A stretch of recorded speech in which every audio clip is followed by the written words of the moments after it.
I'm a product manager for microservice hosting, product infrastructure, and Cumulocity Edge. And today I want to talk to you about microservice hosting feature first, and then about Cumulocity Edge.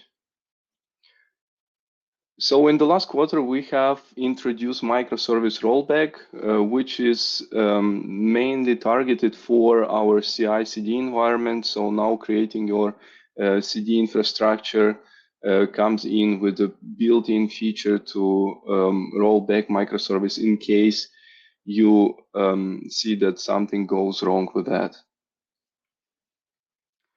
We have also enforced our microservice API v2, and we have communicated to you over email with anyone who has used V1 API version. So you might have seen an email in your inbox from me. If you're that was for the cloud customers. If you run a microservice feature on your on-prem infrastructure, heads up, with the latest release, we switch off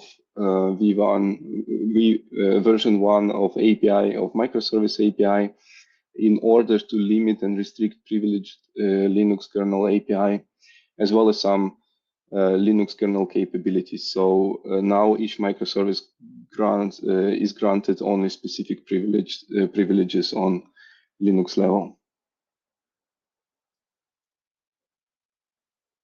Moving to Cumulocity Edge, I wanted to briefly start with the user journey and briefly talk you through our Edge component. And Cumulocity Edge is all about bringing your solution to on-site deployment, so closer to your sensors.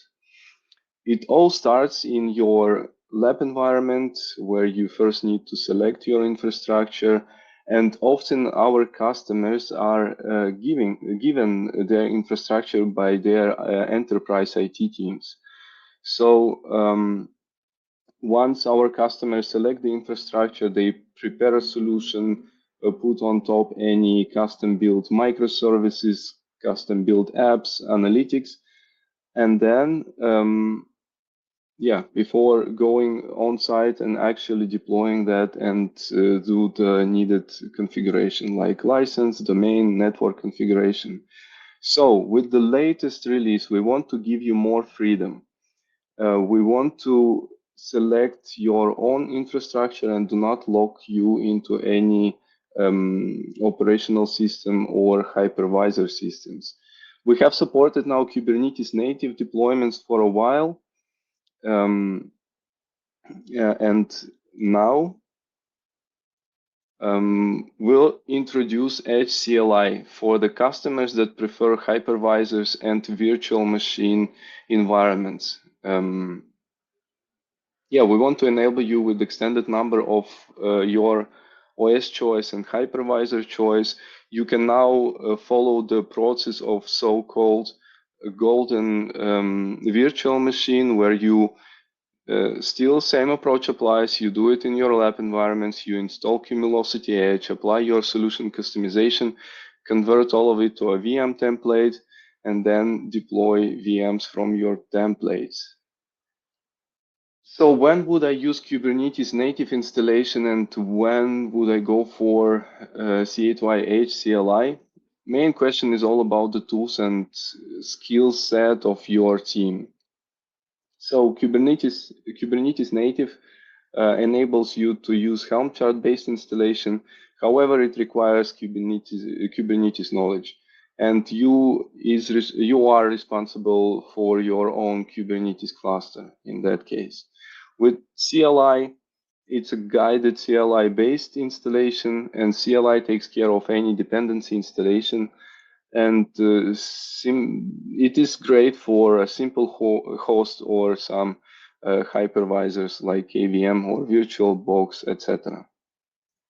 One caveat though, this feature, so Edge CLI is currently in a public preview. However, we are very close to GA. If you want to have access immediately after the presentation, please scan the QR code on your screen right now, or wait for an announcement in the next weeks once it goes GA.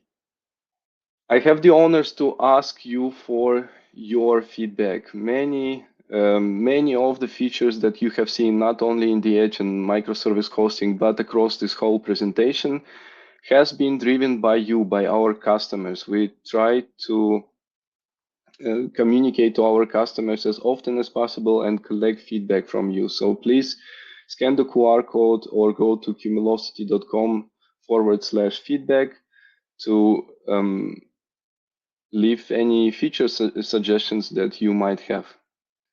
Thank you so much for that.